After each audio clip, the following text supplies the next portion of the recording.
के सन्नाटे में पुरानी हवेली की दीवारों पर टंगी पुरानी घड़ी अपनी खास टिक टिक के साथ समय बता रही थी। यह घड़ी पिछले 3 पीढ़ियों से यहाँ मौजूद थी, लेकिन आज तक किसी ने इसकी सच्चाई जानने की कोशिश नहीं की थी। हवेली के बुजुर्ग कहते थे कि यह घड़ी आम नहीं है, इसमें कोई गहरा रहस्य छिपा है, लेकिन वह रहस्य कभी किसी को पता नहीं चला। हसन, जो कि यूनिवर्सिटी का छात्र था, गर्मियों की छुट्टियों में अपने पैतृक गांव आया था। उसे हमेशा इस घड़ी की टिक टिक अजीब लगती थी। ऐसा लगता था जैसे यह घड़ी सिर्फ समय ही नहीं बता रही, बल्कि कोई संदेश देने की कोशिश कर रही है। एक रात जब सब सो रहे थे, हसन को महसूस हुआ कि घड़ी की आवाज पहले से अलग है, जैसे कोई गुप्त कोड हो। हसन ने मोबाइल निकाला और घड़ी की टिक टिक को रिकॉर्ड करने लगा। फिर उसने ध्यान से सुना। ऐसा लगा जैसे कुछ खास रुकावटों के बाद एक विशेष लय में आवाज आ रही हो। हसन ने यह रिकॉर्डिंग अपने दादाजी को सुनाई, जो एक समय में गणित और पुरानी चीजों के शौकीन थे। दादाजी ने मुस्कुराते हुए कहा, बेटा, यह आम टिक टिक नहीं है, यह मोर्स कोड की तरह लग रही है।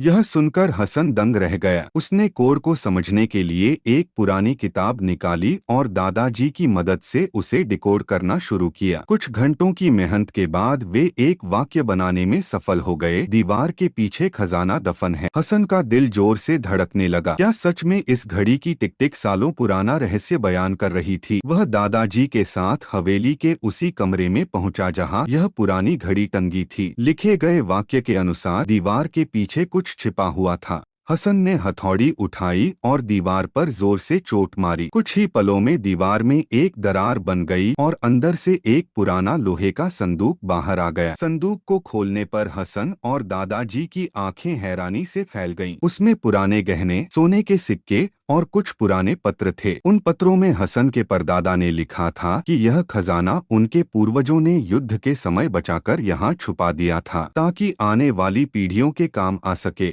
हसन ने यह सारी कीमती चीजें अपने पिता और परिवार के साथ साझा करने का फैसला किया। लेकिन सबसे ज्यादा आश्चर्यजनक बात यह थी कि यह रहस्य सालों से घड़ी की टिक टिक में छिपा था और किसी ने कभी ध्यान ही नहीं दिया था। वह घड़ी आज भी हवेली की दीवार पर मौजूद थी, लेकिन अब उसकी टिक टिक सुनकर हसन के दिल में डर की जगह गर्व की लहर दौड़ती थी। उसे अब एहसास हो चुका था कि समय कभी रहस्य नहीं रखता, बस उसे समझने वाला चाहिए।